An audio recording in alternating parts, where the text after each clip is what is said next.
Hello guys, welcome to my channel. कैसे हैं आप लोग। आज हम लोग इस वीडियो में बात करेंगे जीडीएस स्पेशल साइकिल के बारे में। स्पेशल ड्राइव जो आने वाला था, यानी स्पेशल रिक्रूटमेंट जो होने वाला था, जो कि 14-15 हज़ार लगभग सीट है, उसके बारे में बात कर लेते हैं। आपको पहले ही बता दिया गया था कि जीडीएस स्पेशल साइकिल आएगा, तो अभी नोटिफिकेशन आया है, ठीक है। और ये फॉर्म जो है कल से भरा जाएगा, यानी 22 तारीख से भरा जाएगा। तो 20 तक कल ही आया था, लेकिन टाइम की कमी की वजह से नहीं बना पाए थे वीडियो। आज सोचते हैं और बना लेते हैं। आज संडे भी है, तो happy Sunday to all of you. और वीडियो को ध्यान से देखिए, ठीक है। सब कुछ पहले जैसा ही है। जिसको कम परसेंटेज है वो भी भरना है, जिसको ज़्यादा परसेंटेज है उसको भी भरना है, जिसका रिजेक्शन हो गया उसको भी भरना है, लेकिन अच्छे से भरना है, पूरा एक्यूरेट भरना है, कुछ भी गलती नहीं करना। चाहे मार्क्स हो, चाहे बोर्ड का नाम हो, चाहे पासिंग ईयर हो, कुछ भी, चाहे आपका फादर्स नेम, कुछ भी डिटेल्स, चाहे डीओबी कैटेगरी, कुछ भी गलती नहीं करना है। खास करके आपका मार्क्स इंटर जो करते हैं वो गलत नहीं होना चाहिए, आपका कैटेगरी गलती नहीं होना चाहिए, ठीक है। आप एससी है तो आप फॉर्म में भर दिया एसटी, ऐसा नहीं करना है। आप जनरल है या ईडब्ल्यूएस है तो ओबीसी भर दिया, ऐसा कुछ भी नहीं करना, ठीक है।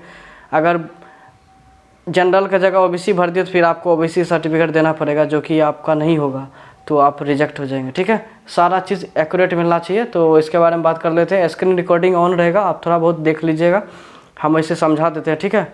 वीडियो स्टार्ट कर लेते हैं। यहाँ पे देखिए, ग्रामीण डाक सेवक साइकिल स्पेशल साइकिल मई 2023। इसमें बताया गया है कि बीपीएम एबीपीएम डाक सेवक का रिक्रूटमेंट होगा, जो कि बीपीएम बोलते हैं, एबीपीएम बोलते हैं। जो पहले से रिक्रूटमेंट जैसा आ रहा था वैसा ही रहेगा सब कुछ, ओके। 14-15 हज़ार सीट है, जो कि आप लोग जो गलती कर दिए थे वही सब चीज़ को दोहराया जाएगा। मतलब आप वो जो सीट अभी तक भरा नहीं किया है, ठीक है, पहले जो इतना सीट निकला था 40,000 41,000 के आसपास, वो सीट का अभी भी फिलअप नहीं हुआ है। और बीच में ये भी आया था कि कुछ बीओ एक्सटेंड होगा, मतलब 5 किलोमीटर के डिस्टेंस में बीओ को खोला जाएगा, तो उसके लिए स्टाफ की ज़रूरत पड़ेगा, बीपीएम एबीपीएम। तो अभी उसी को सबको कंपाइल करके, मतलब जोड़ करके ये इतना 14-15 हज़ार के आसपास सीट है, तो वही है। देखिए, पहला registration and submission of online application by candidates 22/5/2023 से 11/6/2023, मतलब 22 मई 2023 से 11 जून 2023 तक आप एप्लीकेशन रजिस्ट्रेशन कर सकते हैं, ठीक है। ऑनलाइन फॉर्म फिलअप कर सकते हैं। सेकेंड पॉइंट है edit correction window for applicants, मतलब आप कुछ भी गलती कर दी हैं जल्दबाजी में, तो आपको करेक्शन करने का टाइम दिया जाएगा 12/6 से 14/6, मतलब 12, 13, 14, 3 दिन तक आप करेक्शन कर सकते हैं, 12 जून से लेकर 14 जून तक। पहला है 12/5 से 11/6 तक आपका ऑनलाइन एप्लीकेशन होगा, ठीक है। कुछ गलती कर दी है तो 12 से लेकर 14 तारीख तक आप ऑनलाइन करेक्शन कर सकते हैं। थर्ड पॉइंट में देखिए, इमोल्यूमेंट है, मतलब आपका कितना सैलरी हो सकता है। बीपीएम का सैलरी 12,000 होता है, जो कि सब जानता है, ठीक है। आजकल सब समझदार हो गया, वीडियो देख रहा है। और एबीपीएम का 10,000 सैलरी रहता है, डाक सेवक का भी 10,000 सैलरी रहता है, ओके। जॉब प्रोफाइल बीपीएम का, आप मेनली बीपीएम का ऑफिशियल काम होता है डिपॉजिट विड्रॉल अकाउंट ओपनिंग करना, ठीक है, जर्नल मेंटेन करना, ये सारा चीज़, सारा वर्कलोड जो बीओ का रहता है, बीओ का अंडर जितना भी काम होता है सब बीपीएम का जिम्मेदारी रहता है, ओके।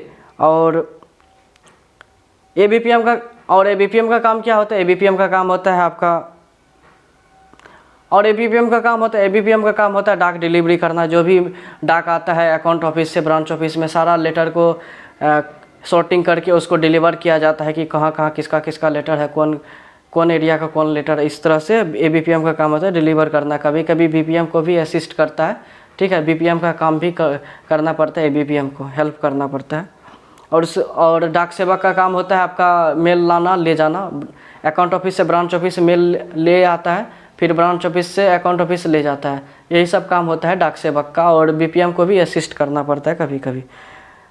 आप कैसे एलिजिबल है, मतलब इस पोस्ट के लिए कौन कौन एलिजिबल हो सकता है। तो 18 साल से लेकर 40 साल का कैंडिडेट, जो भी 18 साल से लेकर 40 साल का आदमी है, 10th पास किया हुआ है, वो लोग ये फॉर्म भर सकते हैं, ठीक है। और एज रिलैक्सेशन सब भी रहता है।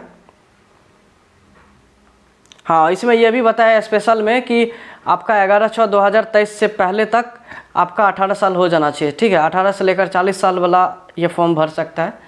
और इसमें एज रिलैक्सेशन वगैरह सब भी रहता है। SC ST को 5 साल का एज रिलैक्सेशन रहता है, यानी कि 45 साल तक वो फॉर्म भर सकता है। और ओबीसी को 3 साल का एज रिलैक्सेशन रहता है, यानी 43 साल तक एज तक वो फॉर्म भर सकता है। ईडब्ल्यूएस को कोई भी एज रिलैक्सेशन नहीं है।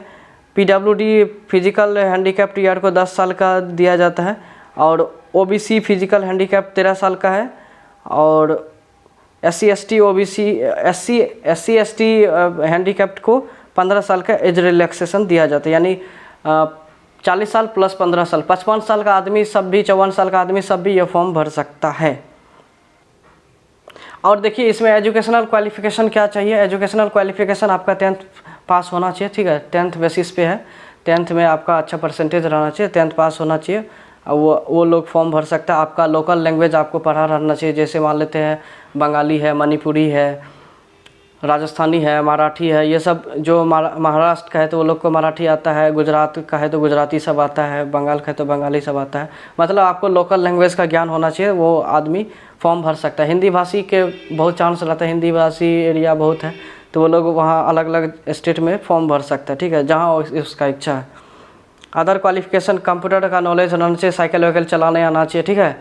अगर ड्राइविंग लाइसेंस है तो अच्छा है, नहीं है तो कोई प्रॉब्लम नहीं है। कंप्यूटर सर्टिफिकेट है तो अच्छा है, वैसे कंप्यूटर सर्टिफिकेट वगैरह सब आना चाहिए। ईमेल वेल भेजने के लिए आना चाहिए, मतलब ऑनलाइन सारा कोई भी ट्रांजैक्शन करने आना चाहिए, ये सब चीज़ का ज्ञान होना चाहिए। मतलब आपको अलग एडिकेट सोर्स ऑफ इनकम दिखाना पड़ेगा, मतलब एक्स्ट्रा सोर्स ऑफ इनकम। जैसे आप मान लेते हैं डिपार्टमेंट का काम कर रहे हैं जीडीएस में, तो आपको एक्स्ट्रा सोर्स ऑफ इनकम, आपको ज़िंदा रहने के लिए 10-12 हज़ार सैलरी से नहीं होगा, तो आपको अलग काम भी करना पड़ेगा। मतलब आपको दिखाना पड़ेगा कि मेरे पास एक्स्ट्रा सोर्स ऑफ इनकम है, वो नियम है, वो दिखाना पड़ेगा। यानी कि आपको साइकिल वाइकिल चलाना आना चाहिए, साइकिल चलाने आना चाहिए, ठीक है, बाइक वाइक साइकिलिंग करने आना चाहिए, ठीक है।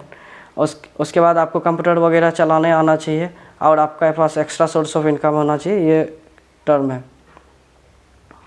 हाँ, रिजर्वेशन भी दिया जाता है। रिजर्वेशन जो SC ST OBC EWS है उस सबको रिजर्वेशन दिया जाता है, ठीक है। तो रिजर्वेशन ईयर के बारे में जानते ही हैं कि reservation SC ST OBC EWS को रिजर्वेशन सब दिया जाता है। EWS को 10% रिजर्वेशन दिया जाता है। अप्लाई कैसे किया जाता है? अप्लाई करने के लिए आपको पहले रजिस्ट्रेशन करना पड़ेगा। रजिस्ट्रेशन करने के बाद सारा फॉर्म फिलअप करना पड़ेगा। रजिस्ट्रेशन कर दिए, रजिस्ट्रेशन नंबर आपके पास आ जाएगा। उसके लिए रजिस्ट्रेशन करने के लिए भी मोबाइल नंबर, ईमेल आईडी वगैरह चाहिए, सारा चीज़। मोबाइल ईमेल आईडी एक्टिव रहना चाहिए। ऐसा मोबाइल नंबर दीजिएगा जो हमेशा एक्टिव रहता है, क्योंकि डॉक्यूमेंट वेरिफिकेशन में वो मोबाइल नंबर लगता है, ठीक है। तो आप ईमेल आईडी और मोबाइल नंबर वेरीफाई कर देंगे। उसके बाद जब रजिस्ट्रेशन हो जाएगा तो फिर अप्लाई ऑनलाइन करना पड़ता है। ऑनलाइन करने के लिए आपको आपके पास स्कैन कॉपी फ़ोटो का रहना चाहिए, ठीक है। उसके बाद सिग्नेचर का रहना चाहिए। 40-50 KB का अंदर वाला फ़ोटो रहना चाहिए, ठीक है। सिग्नेचर 20 KB का होना चाहिए और फ़ोटो आपका 50 KB का अंदर वाला होना चाहिए। ये सब चीज़ करने के बाद सारा एजुकेशनल बैकग्राउंड, सारा एजुकेशनल डाटा फिलअप करना पड़ेगा। आपका पर्सनल डाटा फिलअप करना पड़ेगा, आधार कार्ड, ईयर का सारा चीज़ डिटेल्स देना पड़ेगा। जो एज इट इज़ है, जो आधार कार्ड में आपका है वही चीज़ देना है। जो आपके कास्ट सर्टिफिकेट में जैसा जैसा नाम है, स्पेलिंग मिस्टेक कुछ भी नहीं करना, ठीक है। सब कुछ सही देना है। और आप प्रेफरेंस अच्छे से चूज़ करेंगे। OBC है तो OBC कोशिश कीजिए। OBC चूज़ करने के लिए कोई EUR से भर देता है, कोई SC है तो SC से ही चूज़ कीजिएगा, ठीक है। तो ये सब चीज़ है, प्रेफरेंस अच्छे से चूज़ करना है और कैटेगरी अच्छे से सेलेक्ट करना है। कैटेगरी में कोई भूल भाल नहीं होना चाहिए, ठीक है। और आपका मार्क्स वगैरह सब जो भी है, आपका ग्रेड है तो ग्रेड भरिएगा, मार्क्स है तो मार्क्स भरिएगा। ग्रेड मतलब A1 ग्रेड है, A2 ग्रेड है, इस तरह से ये भर दीजिएगा। ऑटोमेटिकली कन्वर्ट कर दिया जाता है रिजल्ट डिक्लेयर करने से पहले, ठीक है। ये सब चीज़ उतना नहीं करना है। आपका जो जो नंबर दिया गया है, जो मार्क्स है, जो पॉइंट है वगैरह है, ग्रेड है, ये सब चीज़ भर देना है। सब कुछ ईजी है, ठीक है, ज़्यादा हेडेक नहीं लेना है। देखिए सिलेक्शन ऑफ प्रोसेस क्या है। सिलेक्शन ऑफ प्रोसेस क्या होता है कि आपका जब मेरिट लिस्ट में नाम आ जाएगा तो आपको जो है ना एनेक्सर 7 में बताया गया है कि उसमें आप सारा ओरिजिनल डॉक्यूमेंट्स ले जाएंगे। जैसे ओरिजिनल डॉक्यूमेंट्स आपका 10th का मार्कशीट ले जाएंगे, कास्ट सर्टिफिकेट ले जाएंगे, ठीक है, मेडिकल सर्टिफिकेट वगैरह सब ले जाएंगे बना करके। ये सारा चीज़ जब ऑथेंटिकेट मिलेगा, सब कुछ नीट एंड क्लीन मिलेगा, वेरीफाई कर जाएगा, तो आपका फर्स्ट DV कंप्लीट हो जाएगा। उसके बाद सेकंड DV होगा। सेकंड DV भी कंप्लीट होने पर फिर आपका ट्रेनिंग लेटर इशू कर दिया जाता है। ट्रेनिंग लेटर आने के बाद, ट्रेनिंग जब कंप्लीट हो जाता है फिर जाके ज्वाइनिंग लेटर मिलता है। फिर आप जा कर के चार्ज ले लेते हैं ऑफिस में, ठीक है। ये है सिलेक्शन प्रोसेस। आपका रजिस्ट्रेशन कैसे करना है, रजिस्ट्रेशन करने के लिए GDS का पोर्टल पे जाइएगा, GDS सर्च कीजिएगा गूगल पे, GDS सर्च करने के बाद वेबसाइट आ जाएगा, उस पर जाने के बाद रजिस्ट्रेशन कीजिएगा। रजिस्ट्रेशन करने के बाद फॉर्म फिलअप कीजिएगा। फॉर्म फिलअप करने के बाद जो UR कैटेगरी आर से है तो वो लोग को, लड़का OBC कैटेगरी है तो वो लोग को 100 रुपया लगता है फीस, तो 100 रुपया फ़ी पेमेंट करना होगा, ठीक है। उसके बाद फ़ी पेमेंट करने के बाद आपको फिर से क्या करना है, यहाँ पे देखिए online application selection of division and exercising preference, मतलब जिस डिवीज़न से आप भरना चाहते हैं वो कोई एक सर्कल चूज़ करना है। सर्कल में डिवीज़न आता है, सर्कल के अंडर डिवीज़न होता है, ठीक है। एक सर्कल में बहुत सारे डिवीज़न होता है और जिस डिवीज़न में आपको मन करता है वहाँ से उस डिवीज़न में फॉर्म फिलअप करना है और सारा प्रेफरेंस अच्छे से चूज़ करना है, ठीक है। आप अपने IQ के हिसाब से जो आपको अच्छा लगता है, जहाँ पे लगता है सिलेक्शन प्रोबेबिलिटी ज़्यादा है तो वहाँ से फॉर्म फिलअप करना है और डाटा अपलोड कर देना है। जो भी फ़ोटो सिग्नेचर है वो सब अपलोड कर देना। अपलोड करने के बाद वेरीफाइंग, फिर उसके बाद वेरीफाइंग अथॉरिटी को सिलेक्ट करना रहेगा।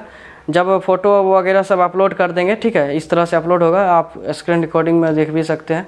सिलेक्शन ऑफ वेरीफाइंग अथॉरिटी, मतलब आप जब डॉक्यूमेंट सबमिट कर देंगे, जब डॉक्यूमेंट सबमिट कर देंगे तो उसके बाद वेरीफाइंग अथॉरिटी का सिलेक्ट करना रहता है। जैसे वेरीफाइंग अथॉरिटी अलग होता है और रिक्रूटिंग इंगेजिंग अथॉरिटी अलग होता है। वेरीफाइंग अथॉरिटी आप कहीं किसी का भी सिलेक्ट कर सकते हैं। जैसे आपका पटना घर है तो आप पटना में भी वेरीफाइंग अथॉरिटी कर सकते हैं।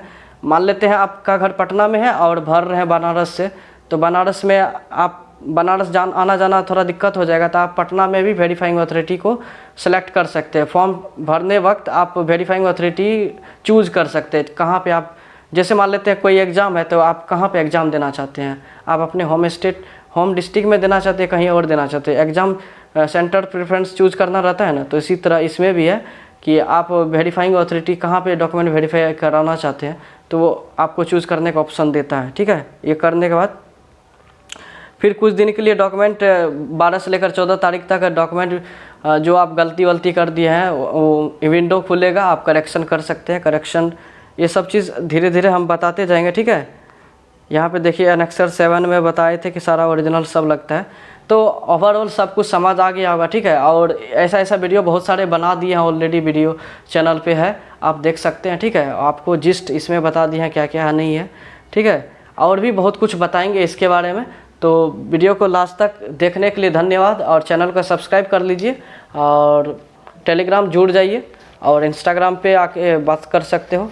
मिलते हैं नेक्स्ट वीडियो में, बाय बाय, टाटा। बहुत